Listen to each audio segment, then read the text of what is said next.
Hello everyone, I think we're live, so welcome today to another Wiser Wednesday. So talking about founder fundraising in stagflation. So really excited for this conversation. I'm James Potten. I believe in a world of entrepreneurial success without burnout. Pretty much got the t-shirt just about got through it when I was running a few of my previous businesses. So fundraising, really relevant topic at the moment, set against a backdrop of, I suppose, look, fear plays into everything, hey? So increasing fear, some redundancies coming through in Silicon Valley. We've also seen this side of the pond, some casualties with, Arrival, Hopin, they're reducing their workforce by 30%. Global VC funding fell by about 90% in Q1 this year, more so on sort of C round plus, but as it's known, sort of financial gravity, what goes up must come down. So how can founders start to, expect to fundraise in this climate? Let's find out. It's and I don't mean the heat. Luckily, it's a bit cooler today for anyone based in the UK.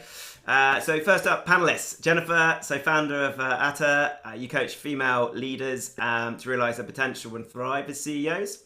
So navigating sort of new challenges when scaling their business, including fundraising. So, fun fact, you took a trapeze lesson at circus school in Old Street. You would have run away, but you found out you had vertigo. So, the female founder community is grateful you didn't. Next up, Kirsty, founder of ISQ, a crowdfunding specialist in private equity and basically a support founder helping their clients found, you actually helped raise nearly 50 million of fundings through direct and extended networks. And fun fact, you can say the alphabet faster backwards than you can say it forwards. So I might get you to prove that later. So brilliant fact. Prateek, Sanjay, you're founder of Foundraiser. So living out in Oslo. And you're an outbound specialist for founders, connecting them with angel investors globally. So you concentrate more so, I suppose, Europe, North America, and also South America. So excited to hear about that and what you're seeing, happening in that space. Fun fact: you didn't speak a word of Spanish until age 21. You did some serious deep learning, and your first job was in a Spanish role, age 24. So, hola, Prateek. That's about as far as my Spanish goes. And Liam, founder of Virtus Energy, experienced fundraiser. Over the last 10 years, you've raised nearly 30 million for businesses and projects you've worked through. In a previous life, you ran Thrive Funding, like FCA regulated fundraising advisory platform. So yeah, you've been helping people raise seed and Series A's funding. And running joke for Liam is he's often mistaken as someone from Essex. He's not. So, okay. So before we go any further, definition of stagflation. So it's obviously kind of a bit of a buzzy word, although it actually originated back in the 1960s.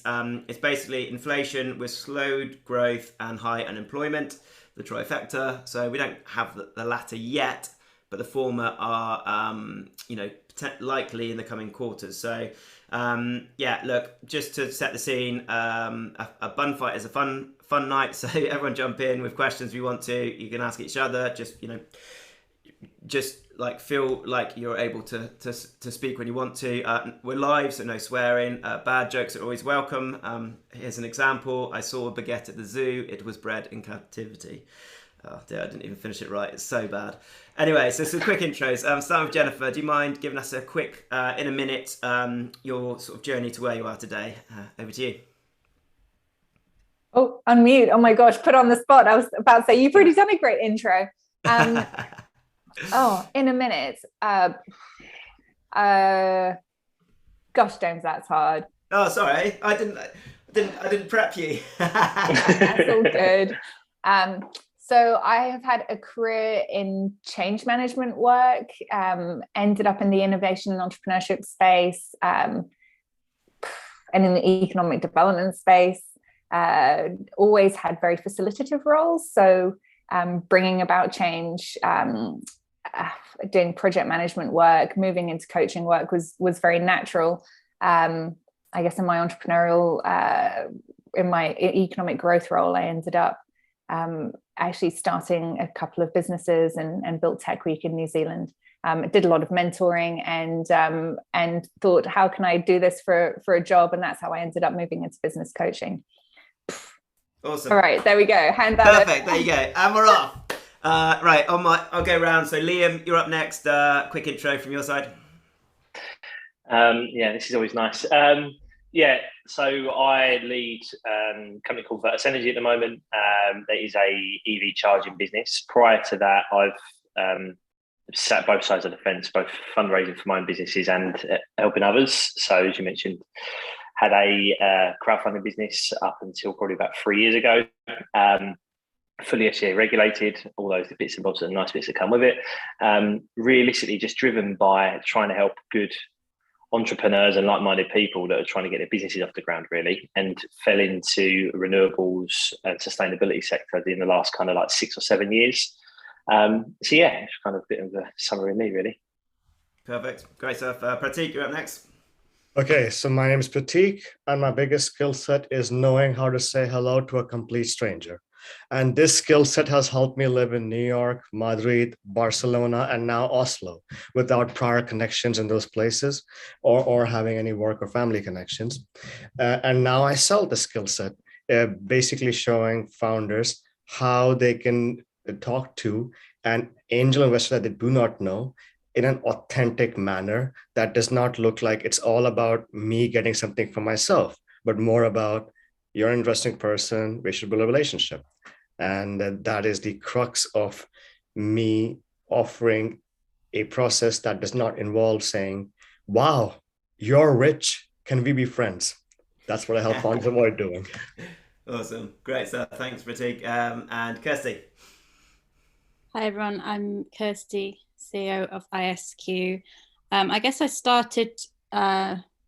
I ended up here because I first began helping companies or helping people with ideas to validate their ideas and validate those ideas via the crowd. And for that business model, I raised investment via equity crowdfunding using an FCA regulated platform.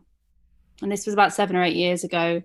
And I realized that it was good fun and that I was quite good at crowdfunding. And some of the clients that I was helping at the time asked if I could help them to do the same, to crowdfund. So I began doing it as a consultant on a one-to-one basis and became quite busy. And then since then, we've kind of just grown from there. Over the last 7 or 8 years, have helped hundreds of companies to raise millions and millions of pounds on regulated platforms like Seedrs and Crowdcube. Brilliant. Thanks, Kirsty. So yeah, really, a wide range of skills and experience here today. So a bit of a devil's advocate question to you, Liam. So why fundraise? Realistically, it comes down to one thing and one thing only: is expansion and growth. If you're not able to expand or grow your business, you're not going to raise money anyway. No one's going to back you. So realistically, that's the end goal. And it then comes back to probably speed. So the reason you want to raise will be a trifecta of certain things, speed being one of them. So you want to be quicker getting there, or it might be a business model. So your business model might require a hell of a lot of upfront spend before you can start to reap any benefits, as we've seen with adoption the last kind of like 5 years of this like software as a service model. A lot of obviously upfront costs and development before you can really start to reap those benefits. Or it might be technical requirements, so you need to have a large spend on tech development of a team, or certain sectors that might be real estate. You need to raise money because you need to buy an asset, and therefore that's why I'm doing it. But in that, the one thing I would say with it is the fundraising isn't the end goal. It's just a mode of transport to get you to what the end goal is quicker. So it's might be validation for your idea that you can raise money, but it's really you're doing it because you want to get to the end objective quicker. That's why you fundraise. Brilliant. Thanks, Liam. Yeah, I'd like to open it up to others. Is anyone else interested in jumping in here? Yeah, I would say that the reason you want to fundraise is bootstrapping is no longer an option. And I have seen this for people who were dedicated bootstrappers. They hit 10,000, 15,000, or 50,000 revenue per month. And then what they see is the customer orders are coming in at a faster rate than their ability to fulfill them. And suddenly they are saying, I'm sorry, we're at full capacity. We have to say no to your order. And that just makes you look very bad. This problem is familiar also to agency owners who have to find, or certainly finding their business become so successful, they need to make a plan to hire people before like more orders come in. And even though bootstrapping is actually a powerful fashion, like a passionate way to build a business, your real goal is to keep your customers happy. And you might not be able to keep customer success, customer support, and customer onboarding continuing at the present rate if you don't have additional funding. Thanks, Prateek. I think on the flip side of the question, I speak to so many people who are wanting to fundraise, and I have to decide whether they're in with a chance from what they tell me. And one of the big reasons that I would say no to is that you're running out of money, and that you feel that by raising money you can kind of turn your business around and things will improve. That's not the time to fundraise. There's, especially right now, there's few investors that will put money into things for that reason. And what you need to be doing at that time is working with experts and, your team, and collecting feedback and figuring out how you can reposition the business and save the business to get yourself into a stronger position so that you can come back and fundraise at a time where the business is on a kind of good trajectory rather than going like this. Yeah. Right. Building on those points, unfortunately, I often hear that a company's strategy is to continue fundraising. They're focused more on their next goal is fundraising rather than thinking about actually what's needed for the business. Fundraising should fund your business plan. Fundraising is not your business plan. Your business is not to fundraise. But sometimes, can be a subtle difference there, because actually some businesses are built in a way that they have to fundraise in order to grow, but that is not the point of the business. And sometimes I think that it can get confused. Yeah, that was just building on what you were saying, Liam. And Prateek, to your point, I mean, that scenario that you offered up there, and I guess Kirsty, your experience too, that it's not just the traditional VC model that's out there for fundraising. We are seeing a surge in revenue-based funding options now too. And that seems to be a really good fit for this current market. So about revenue-based financing, I know a UK founder who was offering gourmet meals delivered to offices in a particular hour. That was his business. And, he hit about £200,000 a month, which is actually very impressive numbers. But the moment the revenue-based financing pipeline suddenly got cut down because of the current economic conditions, because what happens with revenue-based financing is, since they have a fixed amount that needs to be repaid regardless of time, so this is a model which is which is giving a higher cost of capital to people who repay faster, the good guys, and then effectively lower cost of capital to people who repay slower, the ones who are not doing as well. So the moment that economic conditions change and they realize that they need to have a higher percent per annum, that's when suddenly a lot of business owners find that the RBF pipeline has suddenly stopped. And when he lost that pipeline, his revenues crashed and he was burning money on staff every month. So it is a very powerful option, but it cannot be the only option to depend upon. Okay, great. Yeah, look, I mean, it dovetails quite nicely into, I was going to talk about like some of the options available to founders. So yeah, maybe Kirsty, to yourself, because you've seen quite a few, what's the landscape look like for earlier stage sort of seed, pre-seed, Series A? What options are open? What other options are open? Well, I'm always an advocate of equity crowdfunding or raising from a number of individuals. To do it on a regulated platform isn't always the right format.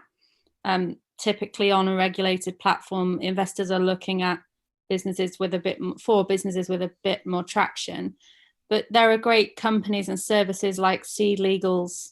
I don't know if you've heard of Seed Legals, but they will allow you to raise investment from a network of individuals without needing to make that public on a platform. And that is, I guess, still a form of crowdfunding. I guess the benefit of trying to raise investment from a number of people rather than just trying to find that one angel investor that might take a risk is that you're allowing that risk to be spread and for people to take less of a risk on your business. So for an early stage company, that can be really useful. And if you've got a decent LinkedIn network or a good pool of friends and family around you, those sorts of services can be really helpful to bring together lots of individuals to raise a sum of money. You've got kind of debt-based crowdfunding as well, which is so things like Funding Circle. But again, you need to be generating some sort of revenue usually to qualify for those services. So for early stage, like really early stage, I think friends and building to the point you put to the kind of the latest possible point to get yourself as far as you can, and that friends and family rounds often, I think, the first place that you might look. Great, yeah. And I've sort of heard it described as, normal fundraising is more like fishing with a rod, and crowdfunding's more like trawling. Not great kind of imagery, but it gives you way more options in terms of who you can raise capital through. So that's really interesting about Seed Legals as well. Anyone else want to jump in, or any thoughts on this? Yeah, I mean, I think in terms of a couple of bits that Kirsty's touched on there, is it's really important to understand your business model, where you are, to understand what the right fundraising route is for you, and what's so for instance, if you look at touch on crowdfunding is great on an equity-based platform, because what it does, it gives you loads of exposure as a business. And if you're the consumer-based business, is fantastic, but it might be very expensive or time-consuming in comparison to other funding routes. If you have been trading maybe 5 years, got a pretty decent balance sheet, and you want to kind of kick on from there, someone like a Funding Circle might suit your business better. It's really important to get the right advice from people that have been in the funding space to understand what's right for your business, because not all routes are equal for every business. Yeah. Are there any thoughts on the point that you take money, you become a growth company, whether you like it or not?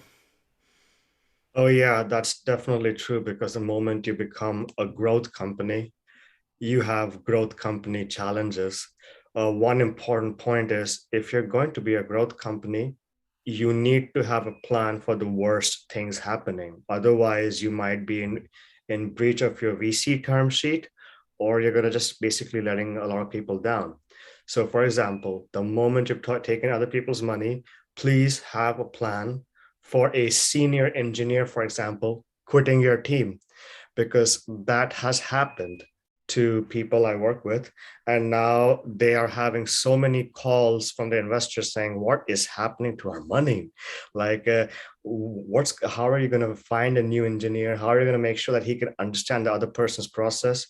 So that's when we realize, if the moment you take other people's money, you need to have a plan A, B, C, and D. So get a good key person insurance, get a good cybersecurity insurance, get every kind of risk management measure that is going to make sure that your investors are not going to call you at night and say, okay, you have a plan now? Great stuff. Thanks, Prateek. Anyone else? Or happy to move into, I suppose, more looking at approaching funders. This one's back to Prateek, actually, because like in initial kind of building your campaign, like really interesting. You simplify like the the model or how to do this. So yeah, it'd be great just to hear your, so I think it's a 5-step process, maybe 3. Yeah, far away. So the process is that let's say that, once the round is open, you plan to be having at least 5 to 10 meetings a week for about 4 to 6 weeks. So let's say to get to those 20 to 50 meetings, you need to have those people on call on your WhatsApp or via email readily, because you've already have spoken to them before. In order to have those people readily available on call, that they see your email or your message and they remember who you are, and they immediately say, yeah, let's have a meeting now because the round's open. You need to have approached them 3 to 6 months before. And what you need to do is spend about 3 to 6 months just approaching 1,000 to 2,000 people and getting enough opt-ins from people to say, yes, please keep me in the loop for when the round opens. And once you earn enough opt-ins, many of the people that you go back to when the round opens, they might not actually follow on their own promise. So let's say about 40 said, yeah, keep me in the loop. Tell me when the round is open and keep sending any company info.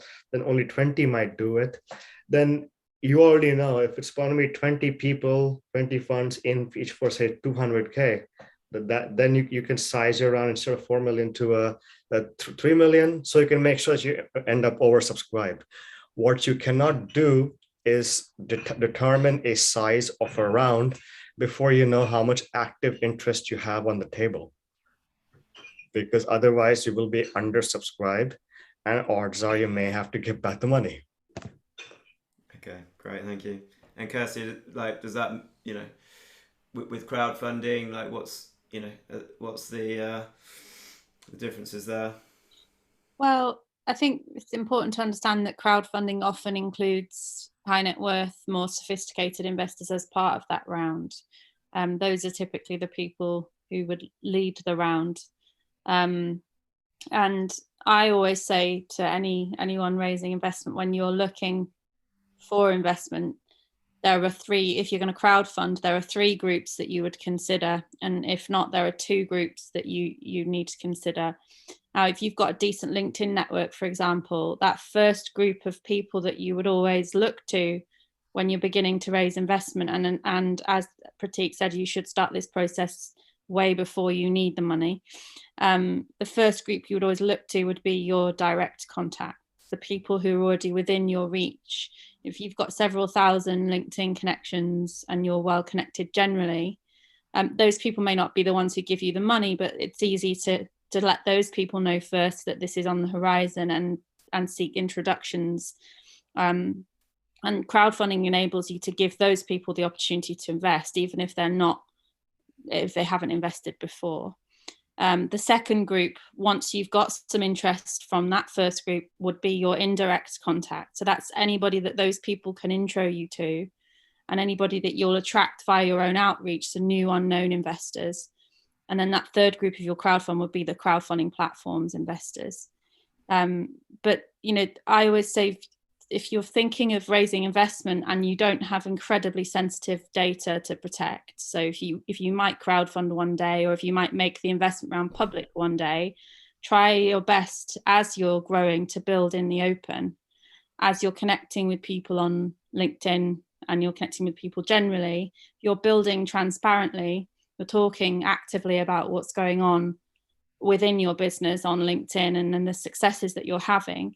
It makes it very easy then to figure out who's tuned into what you're saying, who's commenting, who's liking those posts, who's getting back to you. And you can start to compile a list of people who are actually tuned in and kind of cheerleaders for your brand.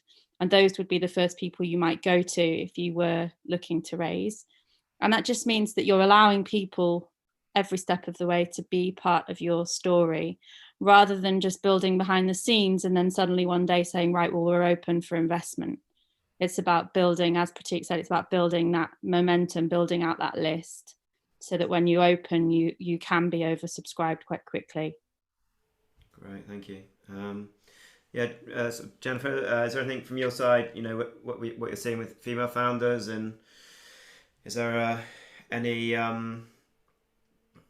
anything that you'd add to this at the moment? I mean, the question around what I'm seeing for female founders is a big one, and I can give you a bit of an update there. I'm definitely seeing, well, there's a movement around wanting to invest in more female founders, and I specifically focus on the UK. There are investors such as Astia. I'm a huge fan of theirs, and they'd always be the first company, the first VC that I'd recommend for a female founder. That they focus purely on female founders and have done a lot to remove the bias from their processes, and underrepresented founders as well. They've been doing a lot around, again, removing the bias to invest fairly in companies based on their merit rather than the face on the box. And there are a number of other VCs, Playfair Capital. They hold female founder office hours. That's seen over 125 investors and 700 founders coming together.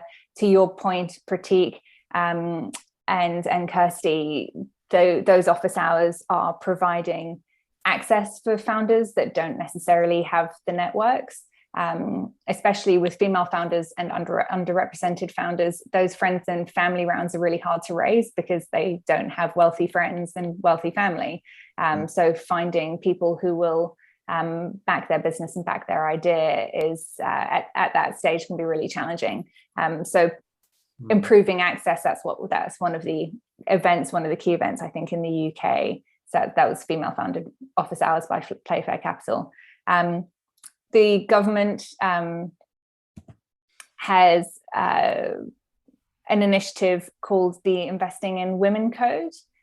There are companies that have signed up to the code. They're basically pledging their commitment to investing in female founders. That can be a helpful list to go and have a look at and see who is investing in women.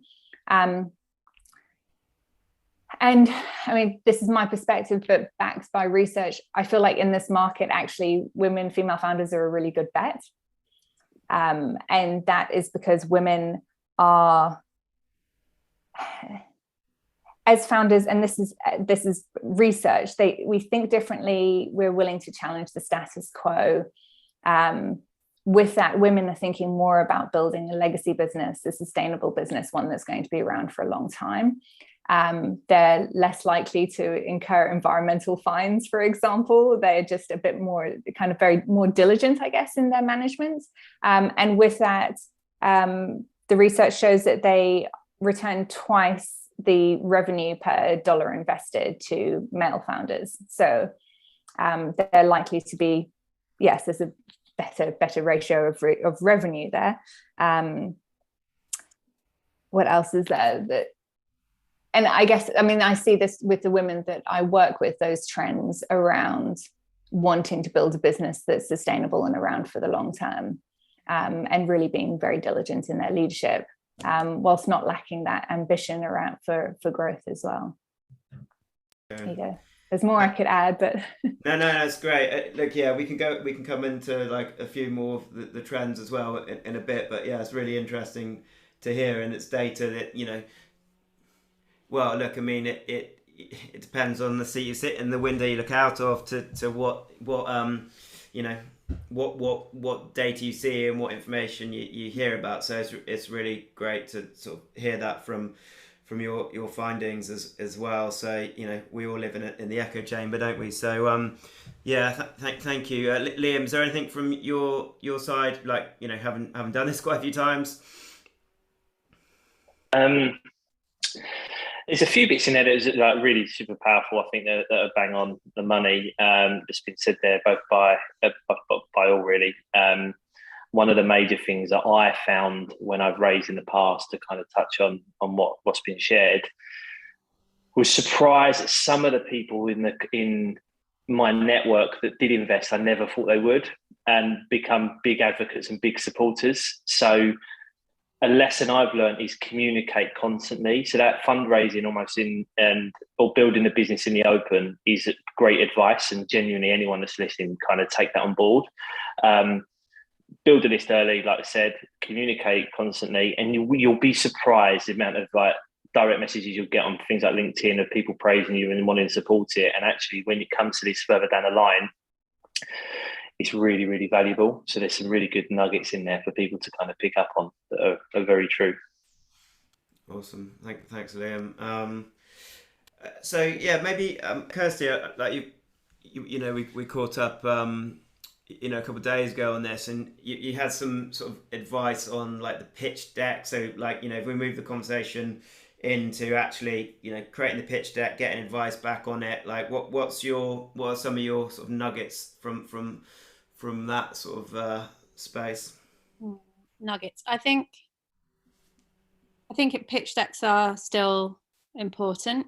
You find that not all investors will go through it in detail, but most investors will want to see that you've put something together and that you're able to present your business consistently and coherently. In creating the pitch deck, it's not something you just sort of do in isolation. It's my advice. I would very much recommend that before you even start, you compile a list of kind of 10 or so trusted individuals from your network who you feel could add value, and let them know that you're about to put this together, and let them know that their feedback will be valuable to you once it's done. And you can enter yourself into a bit of a feedback loop. So, you know, you send out the first iteration and get some feedback, and deck can develop from there. And you might then also find that because you've asked for advice and you've not asked for money, some of those people might end up becoming investors, which is what tends to happen. If you ask for money, you'll get nothing but advice usually, but if the other way around, it can be a bit different. So that's often a very clever move, and if you choose carefully, those people can often know people that then, when they feel the pitch deck's looking good enough, might want to put some money in. And I guess on the back of that, if you do that, you can become quite overwhelmed sometimes by the noise and the different opinions that people have. So it's really being focused and figuring out what advice, having a bit of a filter, you know, what advice and feedback on my deck do I listen to, and where do I iterate, and what am I absolutely set on that is not going to change. Making sure you're quite clear on your course and you don't get thrown off course. So I've seen some of the best businesses be really thrown off course by one piece of advice. They suddenly want to change up a huge part of their business, and it's caused them a lot of damage in the long term, because it's taken a lot of time to then come back from that. So it's, before you send that deck out, being very clear for you on what the non-negotiables are and the bits that you do want the help with.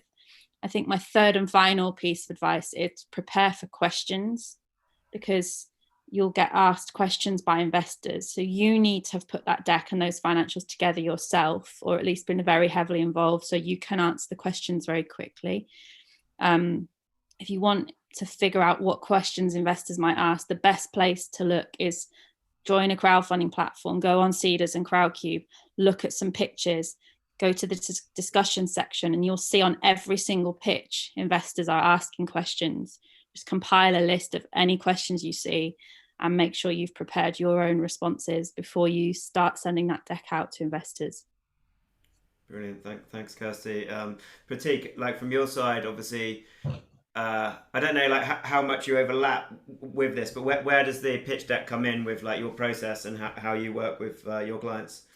It's actually a very powerful part of the process, because obviously, if you're talking to a complete stranger and not a warm contact, you just talk on the phone, explain the business in 2 to 5 minutes, and they're like, okay, I'm in or I'm out.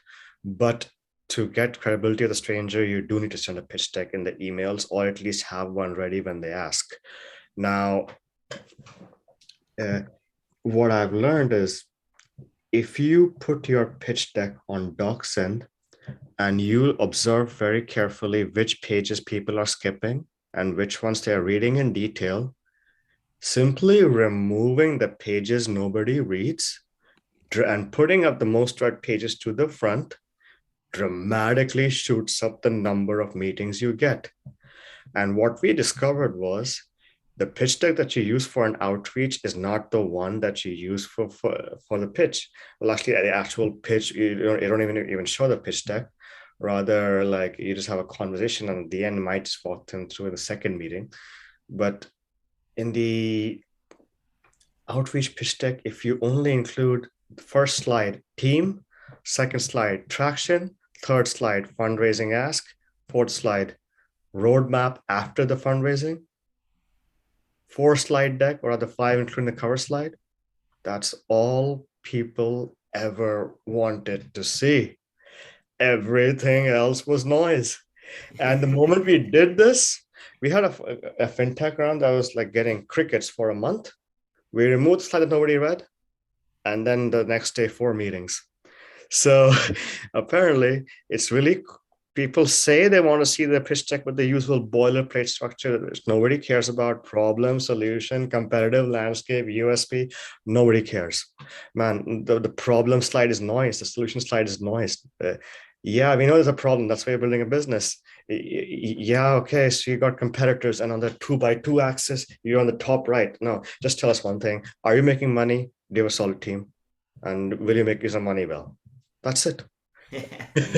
Awesome. Okay, well, that's like, oh, yeah, really interesting advice. Thanks for that, Prateek. You've probably helped a lot of people, save a lot of time trying to create the 10, 12 page pitch deck. So, like on team, it'd be interesting to explore that a bit. So, having sort of, run a design and tech school, we were looking at the hipster hacker hustler type model in the training that we were doing. So, yeah, what's the importance of that? Because you've got like pedigree of the co-founders. There's this, you read up on if the co-founders, or one or two of them, have had a little bit of success, but not loads. So they're still hungry, but they understand what they wouldn't do in their next business. There's these types of things that the investors are looking for. Is there any sort of like thoughts on this, on in experience of pitch decks and, like, to some extent putting together a team? Open to the floor, but happy to direct. Very generally, I really love Noam Wasserman, Founders Dilemmas. He talks about 3 types of capital, and I think that's always a great way to look at the founding team. So that is financial capital, obviously, so resources that the team are generally bringing to the business. Social capital, so networks, and human capital, which is capability.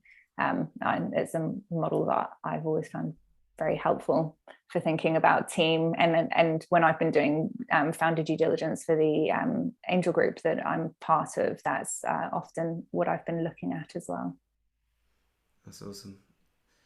Any other thoughts? Or I've also seen like comments about, hey, PhDs, you're more important than the MBAs, so don't forget that. In the way like the team is structured or positioned. I think the concept of teaching the management skills are easier than teaching the specialism. So it's easier to teach the generalist and the specialist skills. But Kirsty.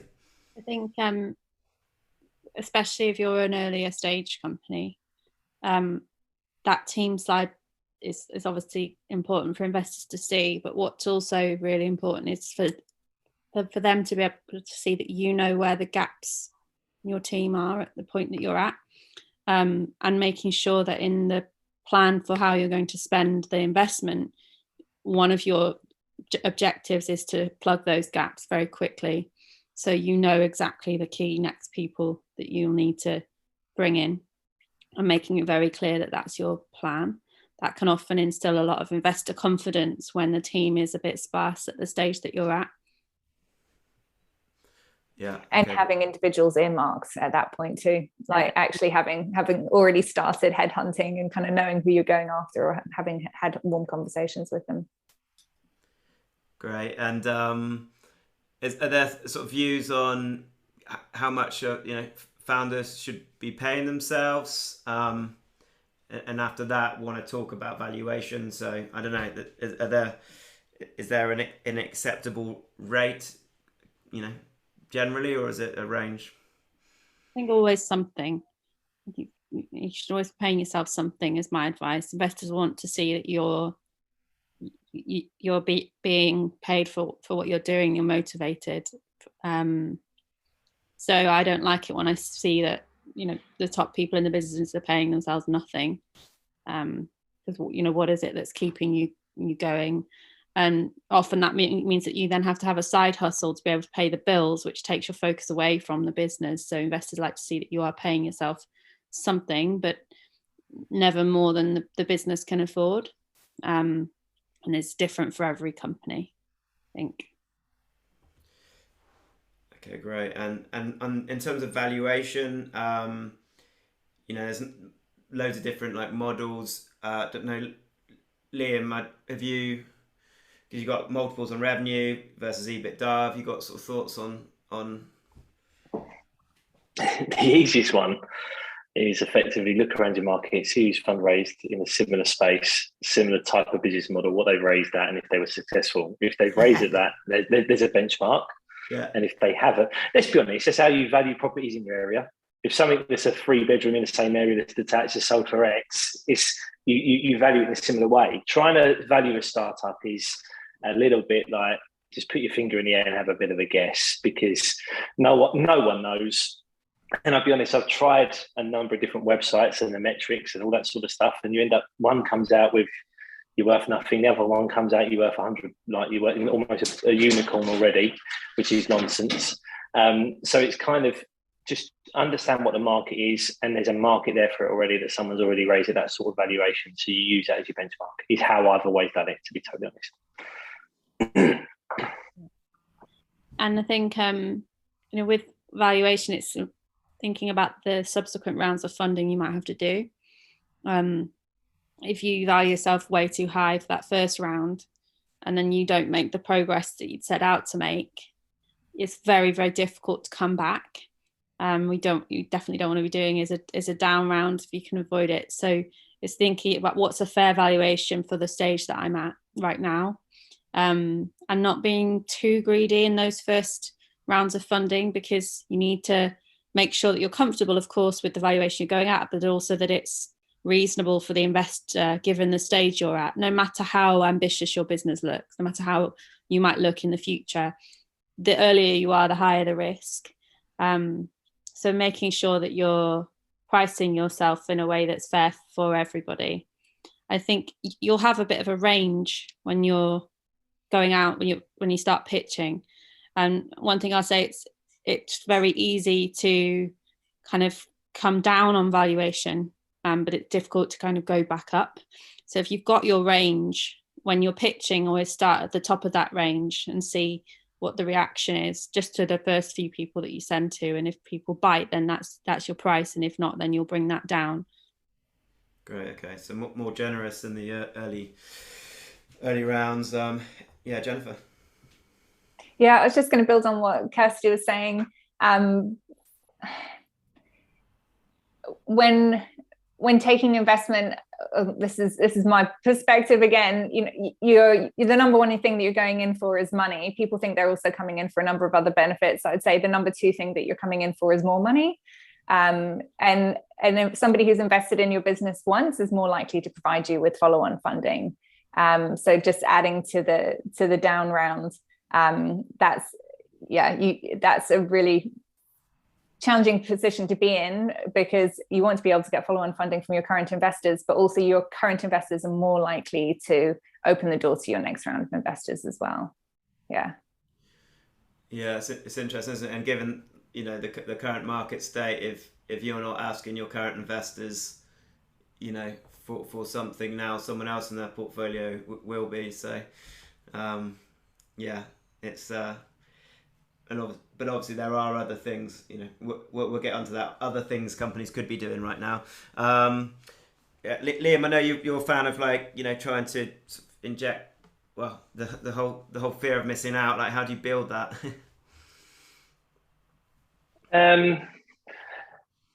Well, the best way of creating a fear of missing out is, well, effectively building enough interested investors so they can kind of compete against each other is the most simplified version of it.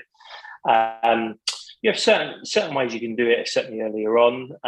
If you're using like an SEIS model, you're capped at 150. So that is a very good way of effectively, it's out of your control. If you have people that are interested, it's a very attractive investment opportunity and an attractive tax benefit to people that do it. So you have got a limited number at 150. So it's a really good tool to use.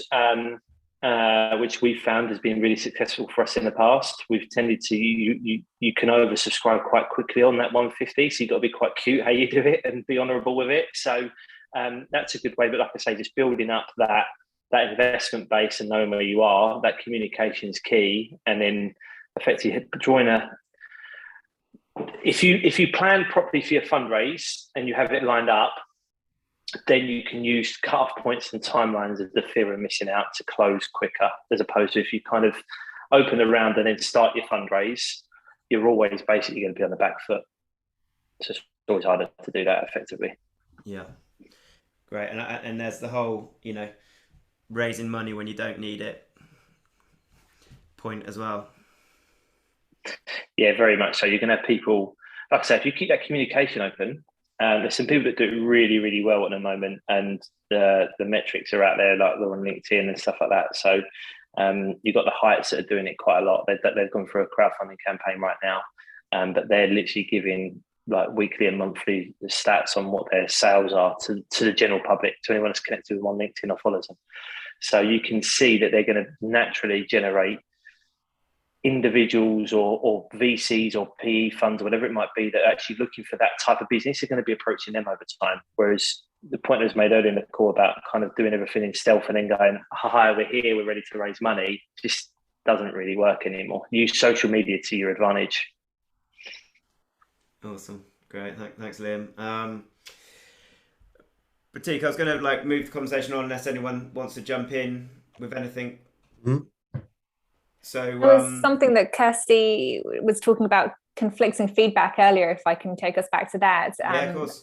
That was getting feedback on your pitch.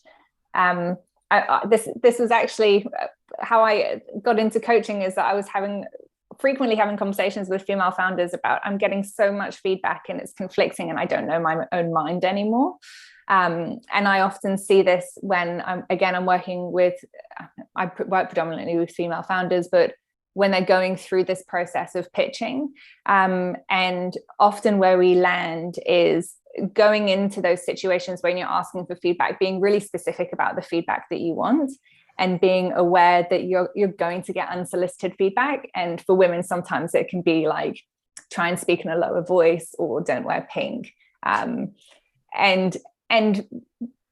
coming in with a frame of mind of, I know exactly what I'm here for. I know what feedback I'm looking for. And basically being able to just ignore the unsolicited feedback can really help with, I guess, just not getting distracted by it, essentially. What was the other thing? Yeah, the other thing that I see again happening for women, and this is well researched, is that you'll often be asked about how you're going to manage risk, whereas men are often asked about what is the opportunity with your business, what more could you do, how much bigger could you be, and again, for women, Kirsty, you had a point of being prepared for the questions you're going to be asked. For women, being prepared that you are going to get asked those questions. If you can answer the risk questions in a manner that is talking about the opportunity with your business, actually you're going to build trust in your business model a lot quicker. So those questions are in some way unhelpful, but also actually really helpful because it gives you the opportunity to build that trust faster. Mm. To jump in on that as well, Jennifer, yeah. I actually was given a bit of advice myself by a female investor that actually turned around and said to use the FAQ part of your pitch or your deck, whatever it might be, as almost a prime part now.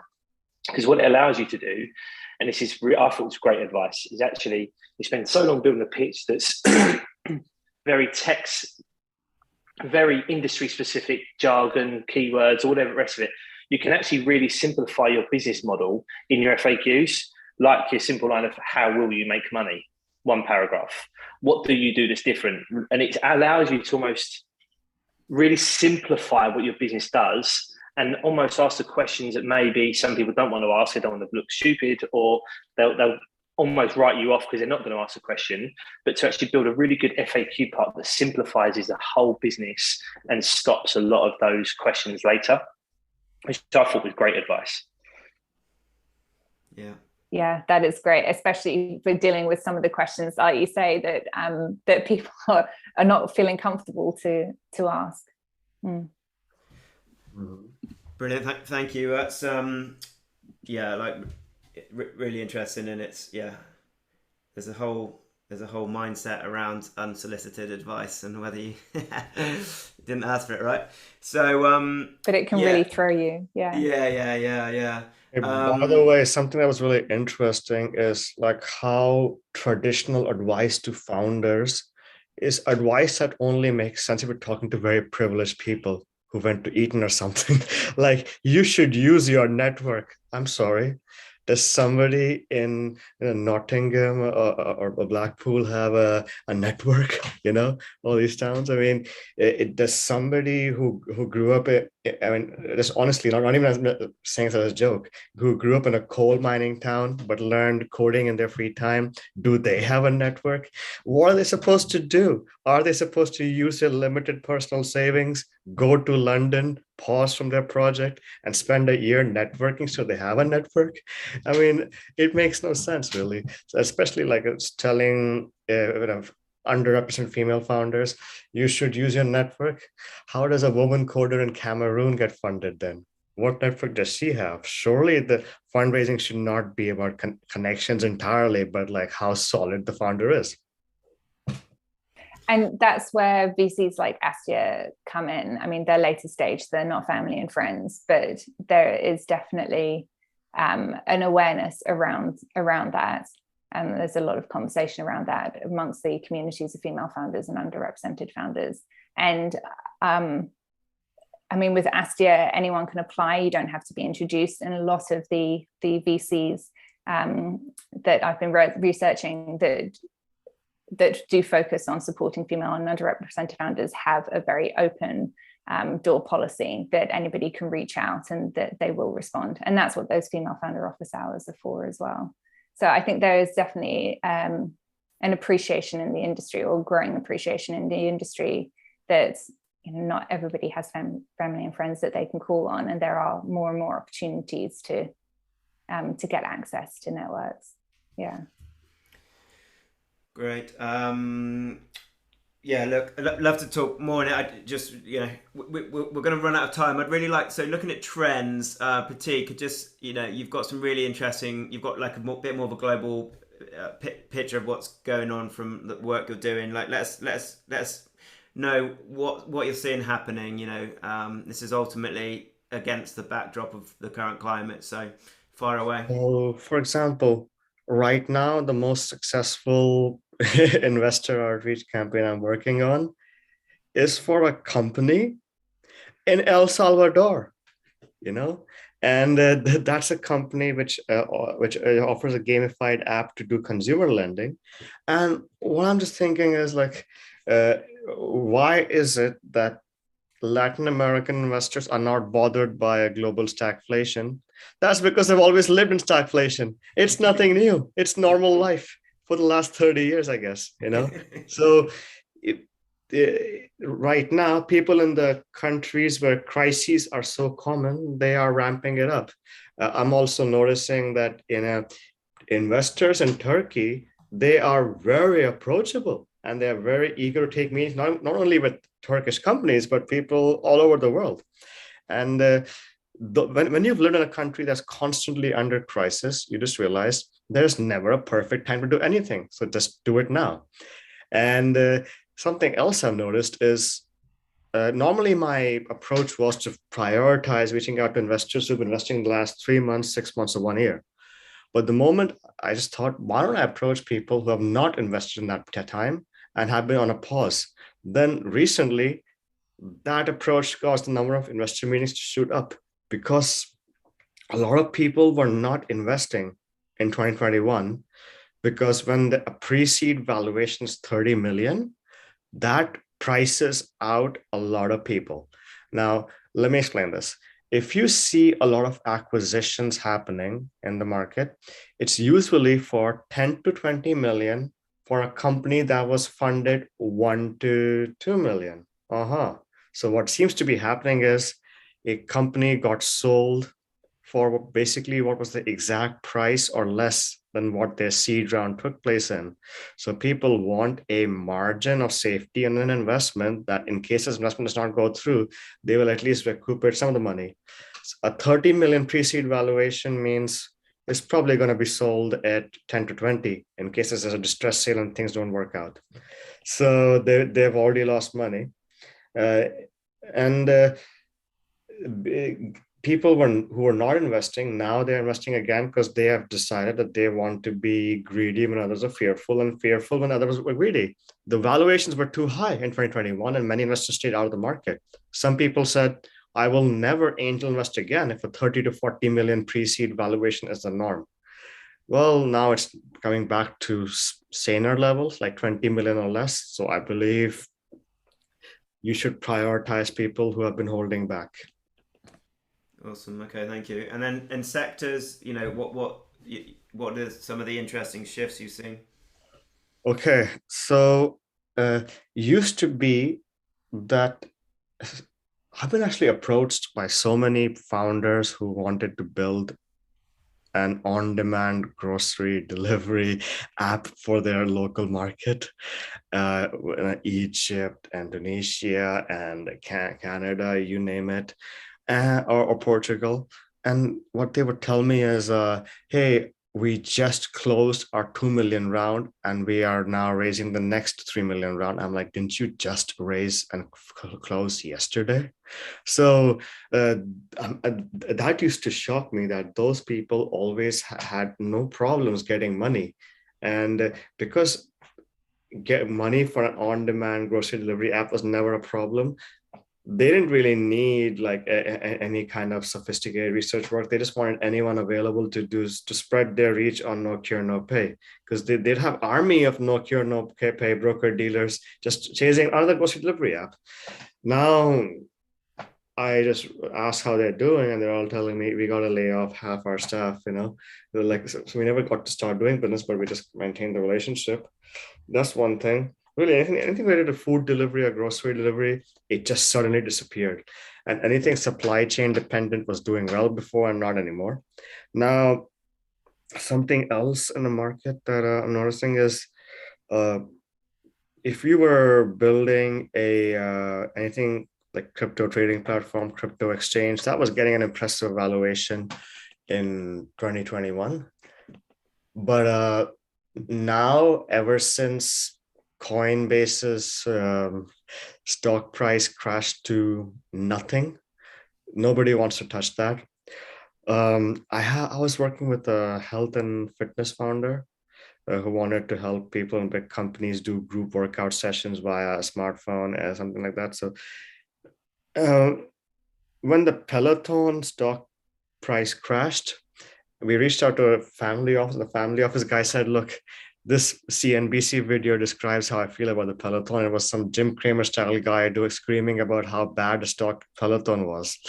So people don't really believe much in anything that's too like tech solution to fitness, because fit people use less technology. They just go outside. They don't stay indoors with their phone and their screens.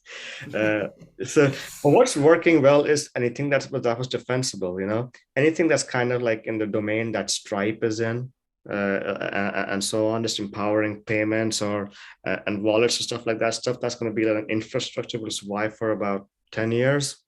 That was doing well before. It's still doing well now. So I guess if I was an investor, think about if this, like, is this business going to make sense 10 years from now? Will it still be as exciting? Nobody thought about that when it came to on-demand grocery delivery, because really, my grocery store is 5 minutes away. Why do I need a 10-minute grocery delivery app? Awesome. I guess trying to look at what Amazon are trying to nudge towards. Hey, look, like we're just we're on the hour. Really appreciate that, Prateek. Really interesting to hear from your perspective. Jennifer, what are a few of the other things, the concept of like going for monetization over growth, what like, in a, summary, like less than a minute really, what other things can businesses and leaders be doing? Oh, yeah, I know what you're referring to. I was talking to you earlier about a great article that I read that was from a founder saying, I'm getting so many emails from VCs telling me raise more money quickly before the market disappears. And it seemed somewhat self-serving. What I would really like is for them to be providing advice on how I reduce my customer acquisition costs, how I can improve my cash flow by reducing my outgoings, and how I can review my pricing essentially to adjust to the current market. So, I mean, I'm a big advocate for, first building a business that can be self-sustaining and raising capital for growth rather than building a business based on, your next goal is to raise more money. So that article made me smile. Yeah. Awesome. Great. Well, look, so we're right up against it. So in less than 20 words, I'm going to go around the room. Kirsty, I'll start with you. What advice would you give to founders, like regarding their, like keeping their mindset and like just keeping them, I don't know, like believing in themselves if they're trying to fundraise right now? Like go on a low information diet. Like remove noise and focus. Awesome. Not CNN, constantly negative news. Yeah, get off Facebook, get out of your bubble. You'll hear the important things from people around you. You don't need to watch the news. Awesome. Great stuff. Thanks. Going around, Jennifer. Yeah, absolutely love that. Knowing your own mind, I think, is the most powerful thing that you can do. And that's often the feedback that I see for founders from their team. We just want to know what it is that you want us to focus on and what's important for you.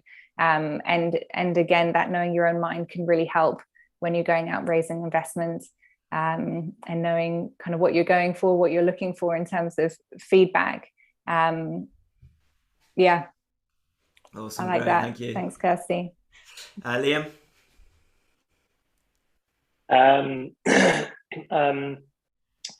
You're clearly a risk taker anyway as an entrepreneur. So actually, everything that's going on is effectively creating more of an opportunity. So just seize the opportunity as opposed to fear it, and ignore the friends and family in PAYE jobs saying you're mad, and just keep gunning for it and know that you're going to get there.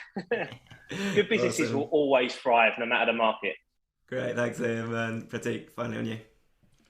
Okay, the biggest advice I would give to any fundraising founder is talk to all your customers, put on a single page all information on how big a priority your product is to them, how often they'd use it, and how mad they would be if you shut off the service to them, and collect this info via quotes or via videos, compile it together, and then figure out a story. That's your pitch. Amazing. It does not matter if you have a pitch deck or you don't have a pitch deck, but that's the story of your business. And that's how you start with your investor meetings or what you talk about on social media, everything. That's all people want to know. They can't live without your product. They use it multiple times a day. They're paid to keep having access to it.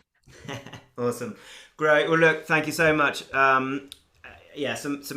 Some great advice. It was from a friend, but I don't know where they heard it. It's like when everything is rosy, it's time to be cautious, and when everyone is screaming it's the end of the world, plant a tree. So hope you feel a bit wiser this Wednesday.